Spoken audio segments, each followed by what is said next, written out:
Queridos irmãos, a paz do Senhor a todos, nossos amigos, pastores, irmãos, alunos, professores da escola, que Deus em Cristo abençoe a vida de vocês.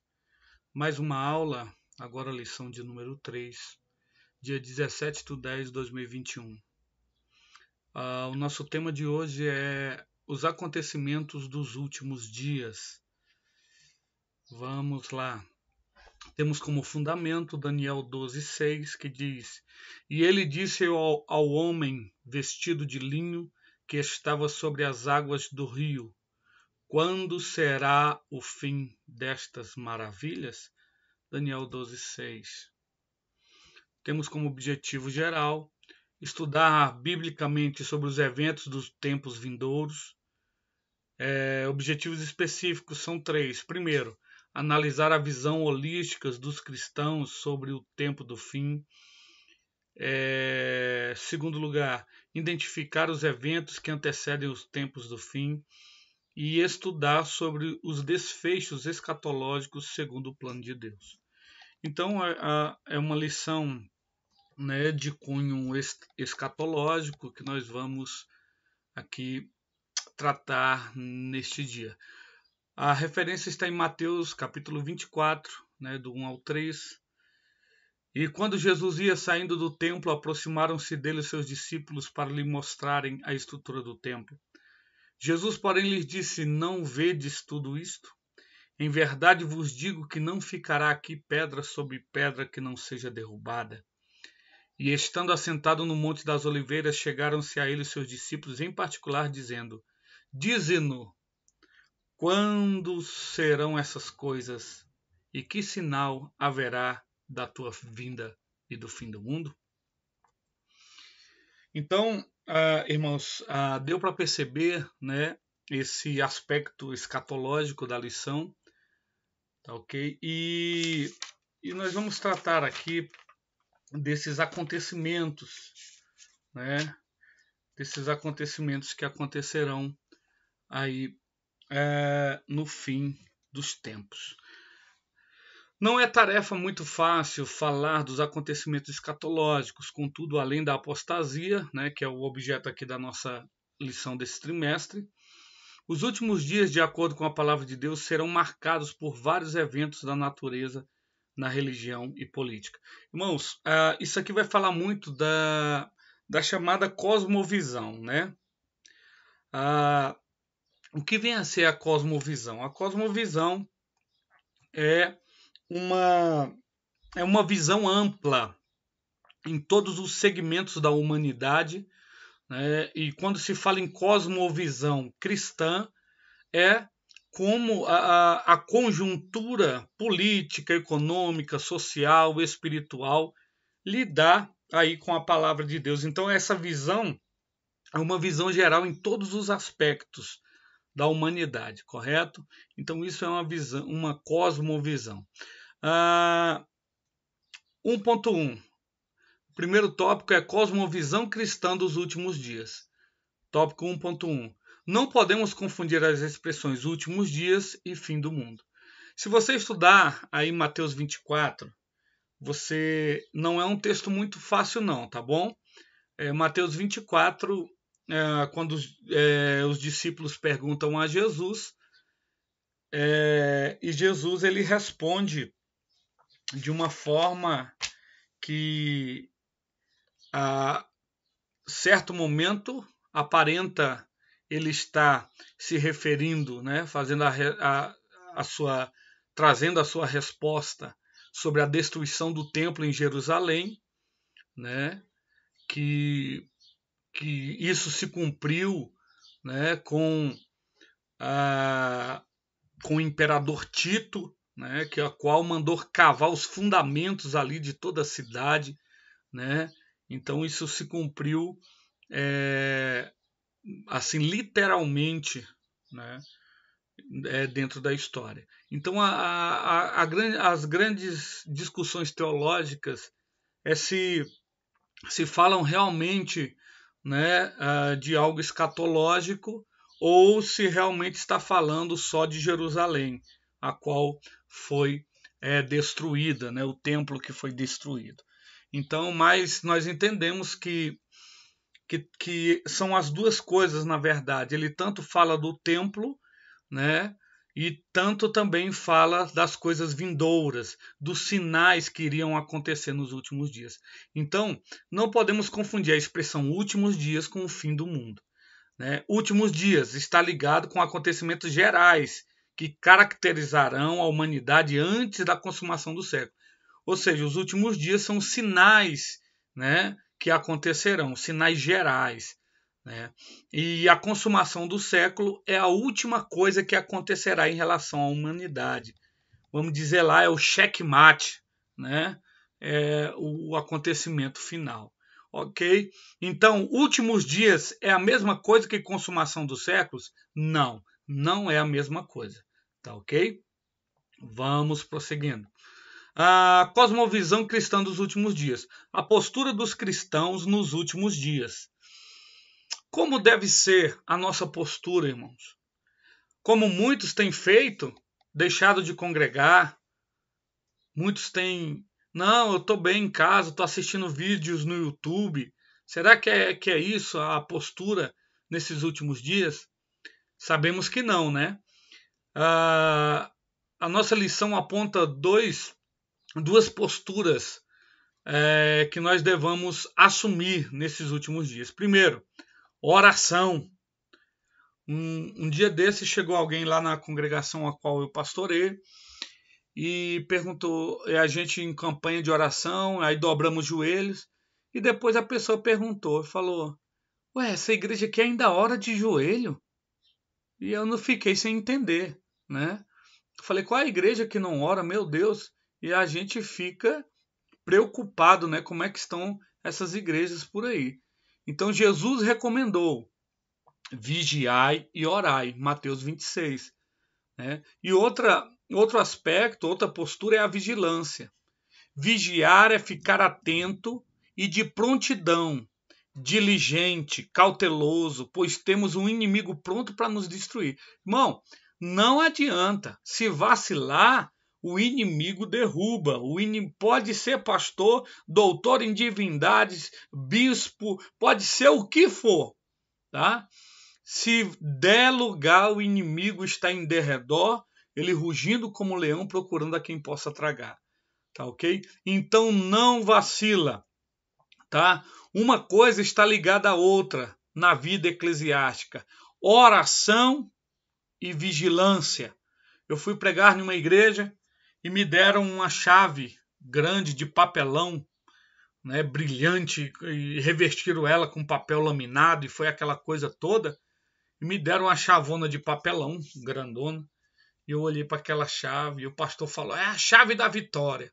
Eu olhei, essa chave aqui não abre muita porta, não abre, não tem muita utilidade não, né? Falei, isso aqui não vai funcionar não.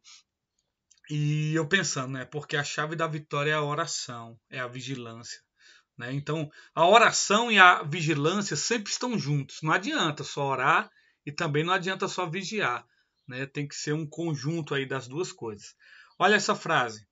Se você vigia e não ora, está perdendo forças para a batalha. E se você ora e não vigia, né, vai perder a batalha orando. Né? Não adianta. Tem gente que ora muito, ora, cada vez mais, mas não vigia. Entra em problema, fala da vida do outro. Mano, em vez das reuniões serem reunião de oração, é reunião para falar da vida dos outros. Isso aí, Deus não se agrada desse tipo de atitude. Né? Isso não pode existir no meio do povo de Deus. Não adianta só orar e também não adianta só vigiar. São as duas coisas juntas e aí você vai obter a vitória, ok? 1.3. Os dias são maus. Irmãos, não precisa eu dizer, não precisa nem eu falar. Né? Nunca se contemplou tanta maldade como nos dias de hoje. E isso é uma grande verdade. Você liga a televisão, desgraça após desgraça, problema após problema, né? É pandemia, é morte, é assalto, é roubo, é sequestro, é pedofilia, é tanta coisa que você fica preocupado. Jesus, em sua oração sacerdotal, pediu ao Pai para que nos guardasse do mal. Então, Jesus já sabia que os dias seriam maus. A palavra diz que o mundo jaz no maligno. Eu gosto muito desta oração sacerdotal, né, registrada em João, capítulo 17, que Jesus ali, ele apresenta seus discípulos ao Pai e fala: Senhor, guia-os, né, direciona-os. E nós também assumimos aí, né, pegamos para nós essa oração para que o Senhor nos proteja de tudo que é mal, do homem sanguinário, de tanta violência, né? Eu tenho 42 anos e eu creio que alguns dos irmãos lembram da nossa época, os quarentões de plantão aí vão lembrar. A gente brincava na rua, brincava de pique-cola, de bandeirinha, de bete, brincava na rua e tal, e era aquela coisa, e a nossa mãe saía na porta e gritava: vem pra dentro, menino, vem jantar, vem tomar banho. Não era isso? Hoje, a nossa geração já não tem mais isso, devido ao perigo, né? Devido ao advento também da tecnologia. Os meninos estão enfurnados aí dentro do quarto, com um computador na cara, 24 horas, com o celular na mão, né? Não praticam exercícios físicos, inclusive a obesidade entre adolescentes tem aumentado a cada dia. Então, isso é um reflexo, né, desta geração. Paulo, ele pede que haja prudência diante do mal. Tem que tomar cuidado, irmão. Tem que vigiar. Tem que resistir o diabo e ele fugirá de vós. Né? Não pode dar brecha. Vamos orar. Vamos estar debaixo da potente mão de Deus. Os dias são maus, irmãos. Se nós não nos alimentarmos da palavra, se nós não nos enraizarmos, se nós não praticarmos a palavra, irmãos, nós vamos ficar pelo caminho. Irmãos, nós temos, não é que você vai conquistar a salvação pelo seu feito, é claro que não, mas a vigilância e a oração faz parte da vida cristã. Não podemos esquecer disso e não podemos substituir isso por nada, ok? Vamos lá, a sinopse do tópico 1. Cosmovisão cristã dos últimos dias. A expressão últimos dias está relacionada a acontecimentos gerais que caracterizarão a humanidade antes da consumação do século. Então, são os acontecimentos gerais, né? Também chamados aí de dores de parto, né? Chamados também aí em Mateus 24, princípios das dores. 2.1, o aumento do conhecimento humano. Também é uma característica, né? Isso é uma característica dos fins dos tempos. Né? Em Daniel 12:4 fala que a ciência se multiplicará. Irmãos, isso é tão... A gente tem visto a ciência se multiplicando, né? O homem chegando a lugar que a gente nunca imaginou, né? Procurando aí, né? Viajando para o espaço, descobrindo novos planetas, estudando o corpo humano, né? Então, a tecnologia, e isso através da tecnologia também, da medicina, né? Então, esse conhecimento humano, ele tem, assim, às vezes a gente fica até admirado de como as coisas acontecem tão rapidamente, né? Temos observado nos últimos dias um grande aumento do conhecimento. Irmãos, eu quero compartilhar algo com os irmãos, que eu fui perguntado em um discipulado por uma mãe, falou: pastor, qual a idade que o meu filho deve batizar nas águas? Antigamente a gente tinha aí uma idade mais ou menos estipulada de 12 anos, né? A gente sempre falava aí nessa idade, mas hoje, com o aumento do conhecimento humano, você conversa com uma criança de 9 anos, você fica admirado. Você conversa com uma criança de 7, de 8 anos, você fica admirado, né? Do conhecimento que ela tem. Então, hoje nós observamos, e como a gente tem que perceber que é o tempo, né, da pessoa se batizar nas águas, é esse conhecimento, né, do bem e do mal, esse conhecimento do que é certo, do que é errado, essa convicção da salvação, que é salvo em Cristo Jesus. Então, a pessoa tendo esta convicção, aí com 10 anos, 9 anos, não tem problema de ser batizado, né?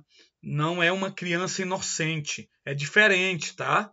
Do batismo do recém-nascido, a qual a Igreja Católica realiza, porque ali a criança está no estado de inocência, né? Ela não tem poder de confessar a Cristo como Salvador, não tem condições, né? E também ela não sabe diferir o certo do errado, o que é pecado, o que não é, né? É conscientemente. Então, não é o batismo infantil, tá ok? Então, quando vem essa consciência, a pessoa pode descer as águas, tá bom? Então, esse aumento é notório, né, irmãos? A cada dia descobrindo doenças. Um exemplo disso é essa pandemia, né? Que anteriormente o prazo determinado para se criar uma vacina era no mínimo de 2 anos de testes e tudo mais. E essa vacina foi criada aí em tempo recorde, né? Devido ao alto conhecimento, aumento da tecnologia e tudo mais, e da medicina. Correto? Então, essa também é uma característica. Irmão, quem conhece a palavra, ele tem essa cosmovisão cristã e ele está ligado, ele sabe o que está acontecendo no mundo. Ele não fica desapercebido. Tá ok?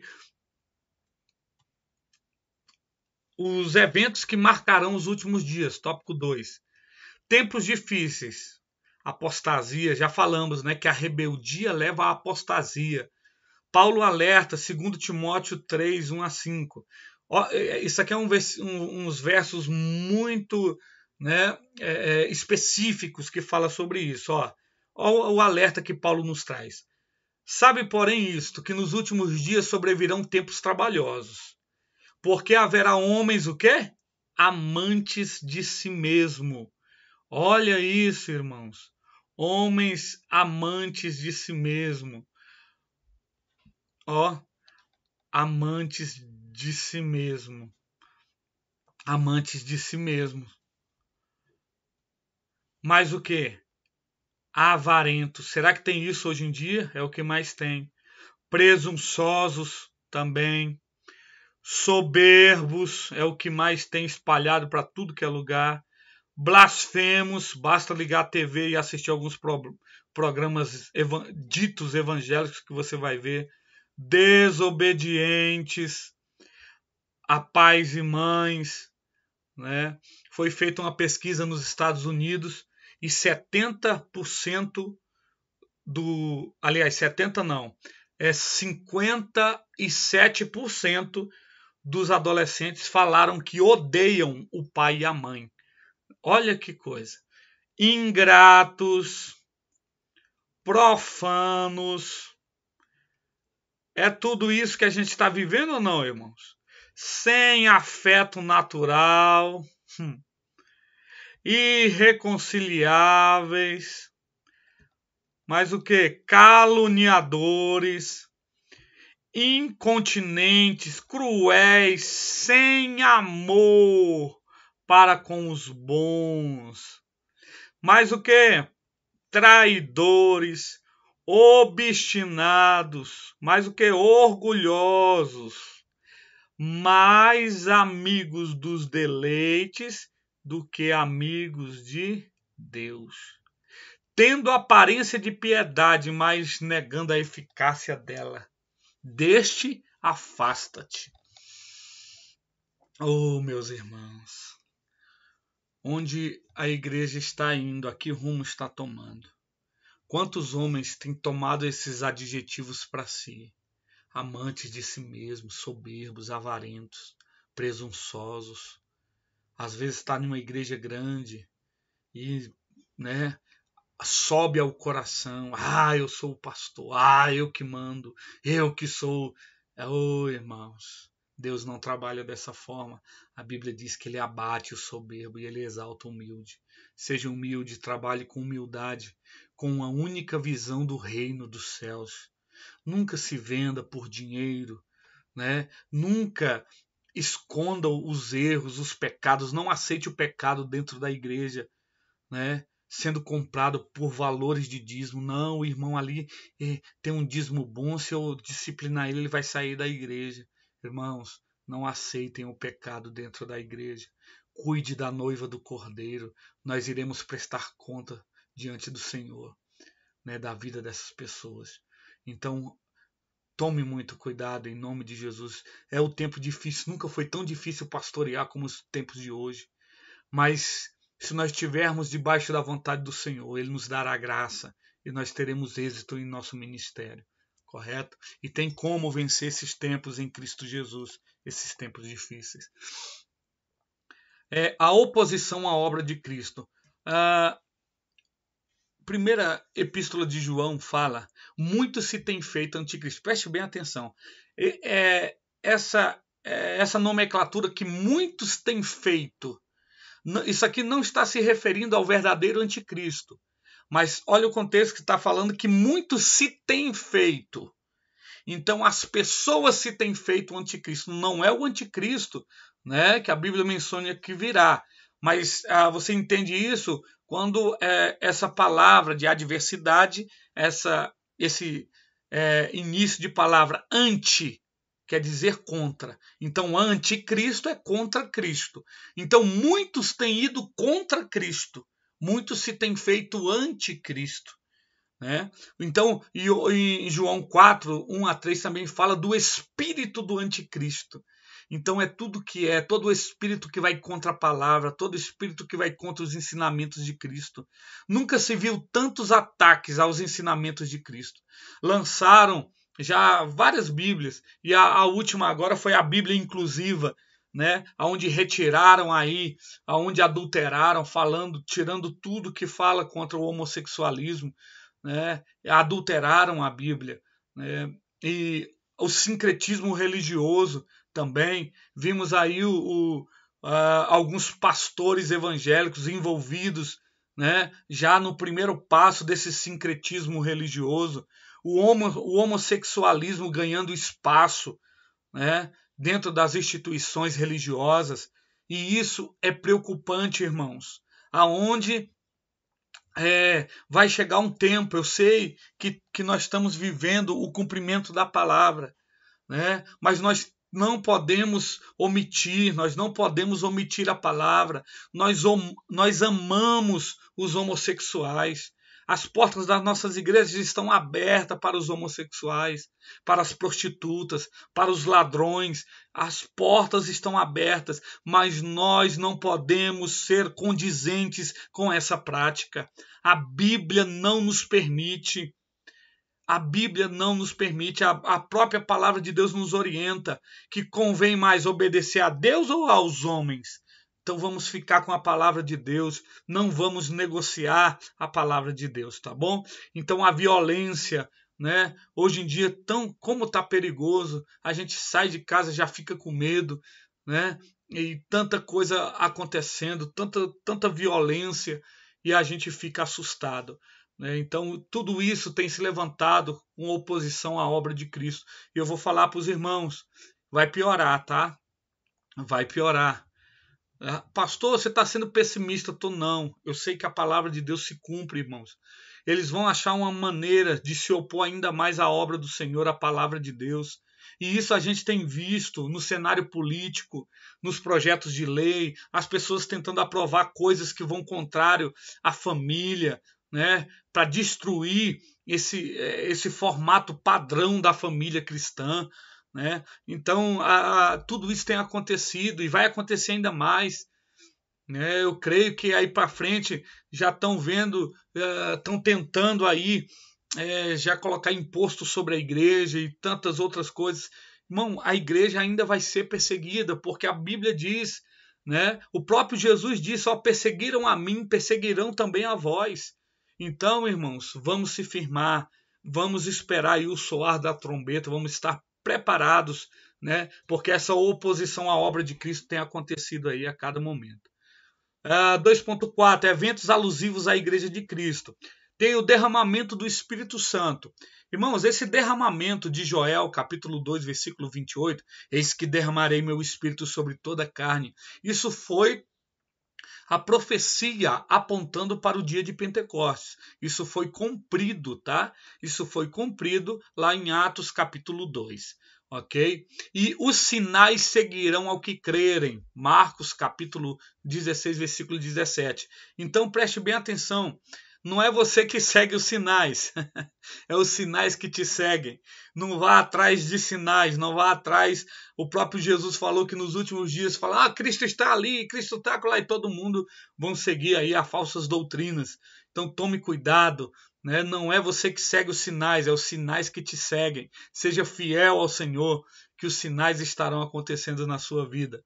Arrebatamento da igreja é também uma promessa, isso vai acontecer. Né? Isso vai acontecer, irmãos. E vamos estar preparados. Eu gosto do apóstolo Paulo, quando fala assim, nós que estivermos vivos, ele estava esperando o arrebatamento para aqueles dias. Imagine hoje, né? Se ele estava esperando para aqueles dias, imagine nós agora. Está bem mais perto, não está? Então vamos cuidar, vamos orar, vamos vigiar e vamos estar atento, né, aos eventos que estão acontecendo. Não sabemos o dia nem a hora. Irmãos, todo mundo espera o arrebatamento da igreja. Mas se o Senhor vier para você individualmente, hein? Se o Senhor gritar lá uma senha, Misael! Tá certo que eu quero estar lá no fim da fila, tá bom?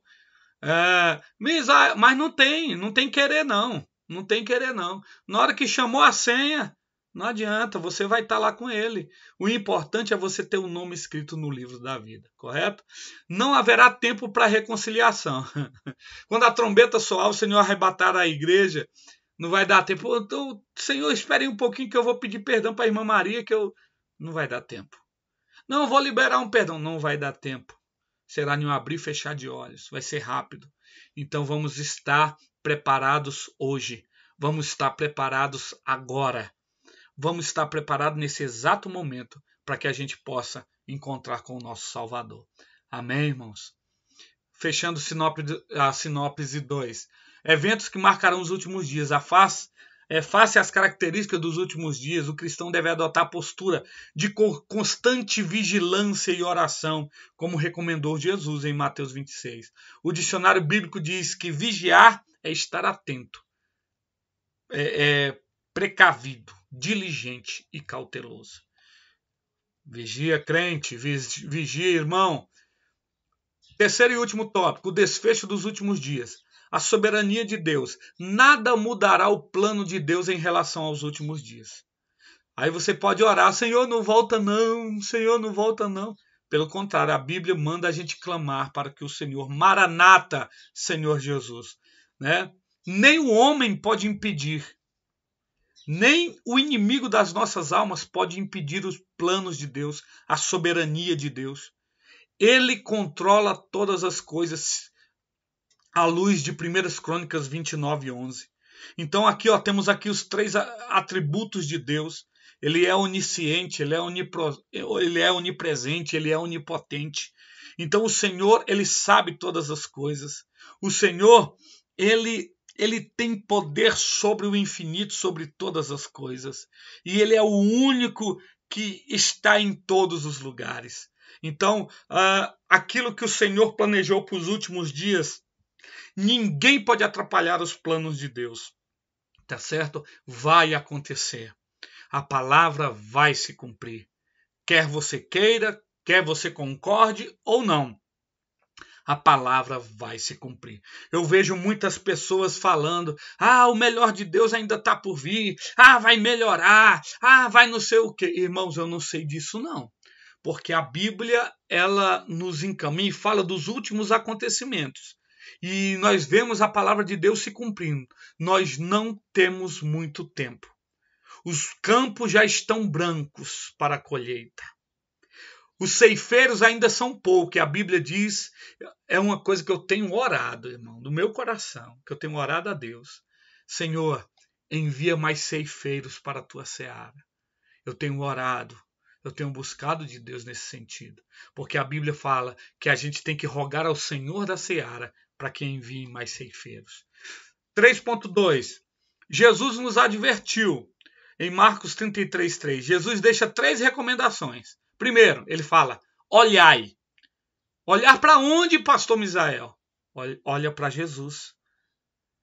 Lembra lá de Pedro andando sobre as águas? A gente gosta muito de bater no irmão Pedro, mas Pedro ele andou. Os outros ficaram com medo, pensando que era um fantasma. Mas Pedro andou sobre as águas. É fé ou não é? Ele andou, né? Olhar para onde? Para Jesus. Pedro olhou para as ondas e começou a afundar. Olhar para Jesus, não olhar para trás, igual a mulher de Ló, ou para as dificuldades. Se você olhar para as dificuldades, meu irmão, você não vai conseguir prosseguir. Não foque nas dificuldades, não olhe para trás, mas olhe para Jesus, que é o nosso único e suficiente Salvador, o consumador da nossa fé. Primeiro, olhai. Segundo, vigiai. Em Apocalipse 16, bem-aventurado aquele que vigia. E terceiro, orai. Orar sem cessar. Irmãos, é você estar sempre em contato com Deus. É você sempre estar ligado no Senhor. Oh, glória! Bendito é o nome do Senhor. Terceiro, 3.3. A estratégia de Satanás para os últimos dias. Irmão, tem gente que não consegue discernir, que estão tão distante de Deus, que acha que as coisas do diabo são coisas de Deus. Consegue confundir umas coisas. Às vezes Deus fecha uma porta, porque Deus também fecha. Ele não tem a chave de Davi, que abre e ninguém fecha, e que fecha e ninguém abre.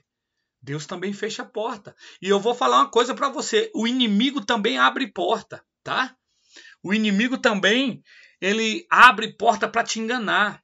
Então, uma das estratégias dele nos últimos dias é essa, é o engano. Apocalipse 20, verso 8. Ele sairá a enganar as nações. 2 Coríntios 11, 14. Quem ele vai enganar? Se possível, até os escolhidos. Aqueles que não vigiarem. Até conhecem a palavra, mas não vigiaram, não oraram. Em João 8,44 diz que ele é o pai da mentira. Irmão, ele vai enganar. Ele vai enganar. Aí tá lá o abençoado, indo trabalhar, aparece aquela mulher bonita, né? E o coitadinho tá lá feinho que dói. E aquela mulher começa a se insinuar para ele. E ele fala, opa, sou eu sou bonito. É nada. É um laço de Satanás, né? É uma armadilha. Ali na hora que te derrubar, acabou. Aí você vai perde sua família, fica com a vida destruída, perde a comunhão com Deus. E é isso que o inimigo quer. E é isso que ele tem feito com muitas pessoas. E vice-versa. Mulheres também têm entrado por este caminho, né? Para você ver, apenas alguns exemplos, são muitos, mas coloquei aqui apenas 3. Olha só como ele é o pai da mentira, que ele engana. Eu coloquei a imagem aqui, ó, do lobo com pele de ovelha, né? Ele começou o seu engano no céu. Ele levou consigo a 1/3 dos anjos. Será que ele pode persuadir ou não? Para enganar seres celestiais. Ele tem poder de persuasão, né? Ele enganou Eva através da serpente, não foi isso? Ele enganou a Sansão, né, com artimanhas ali, e assim vários outros. E continua enganando nos dias de hoje. Se der lugar para ele, você vai cair. Se parar de orar, você vai cair. Se parar de vigiar, você vai cair. Irmãos, não adianta. Não adianta. Em Efésios 4:27, não dais lugar ao diabo. Resisti ao diabo e ele fugirá. Resista em nome de Jesus. Mas se você resistir com sua própria força, você não vai dar conta, porque nós não damos conta. Mas se você está escondido em Cristo, segundo o Salmo 91, que diz que nós estamos debaixo da sombra do Onipotente. Se você está debaixo da sombra do Onipotente, você vai ser vencedor. O inimigo não pode lhe tocar, porque você tem proteção de Deus. Amém? Em nome do Senhor Jesus Cristo. Então não deixe ser enganado. Tome cuidado, não deixe que o inimigo toque na sua família, não deixe que o inimigo toque na tua vida espiritual, não deixe que o inimigo toque no teu ministério, trazendo desânimo, trazendo tudo aquilo para que você venha abandonar, para que você venha olhar para trás. Não, ele é o mestre do engano, mas nós temos o príncipe da paz, o Pai da eternidade está conosco. O Deus de Jacó, aquele que é o nosso refúgio e fortaleza. Ele está conosco. É por isso que o inimigo não consegue nos enganar. É por isso que o inimigo não consegue nos tocar, porque maior é o que está conosco. Continue debaixo das mãos poderosas de Deus. Não deixe o inimigo ceifar, não deixe brecha para que o inimigo venha adentrar na sua vida. Amém, irmãos? Fechando aqui o sinopse 3. Além da apostasia generalizada, é uma rebeldia organizada contra a fé pessoal em Jesus Cristo. Os últimos dias serão marcados por tempos difíceis, ou seja, tempos angustiosos em todos os sentidos da vida cotidiana. Então, é o que nós falamos, estamos vivendo dias difíceis. Estamos aqui, a revisãozinha, tá? O fim do mundo tem o mesmo significado dos últimos dias? Claro que não, a gente já viu isso. Pergunta 2. Qual deve ser a postura dos cristãos nos últimos dias? Vigilância, né? Oração e orar e vigiar, né? Cite um evento que marca o fim dos tempos, o aumento da ciência. Qual a principal estratégia de Satanás nos últimos dias? O engano. Então é isso que ele faz, ele engana. Tá bom, meu irmão? Um beijo no seu coração, que Deus em Cristo abençoe. Fique na paz do Senhor. Faça da escola dominical uma bênção para a sua igreja e que Deus em Cristo vos abençoe e que essa aula sirva de proveito para você. Não deixe de comentar, tá bom? Comente aí o vídeo e, se possível, deixem um like, porque se você deixar o like eu vou saber que foi útil para você, tá bom? Deus abençoe. Grande abraço.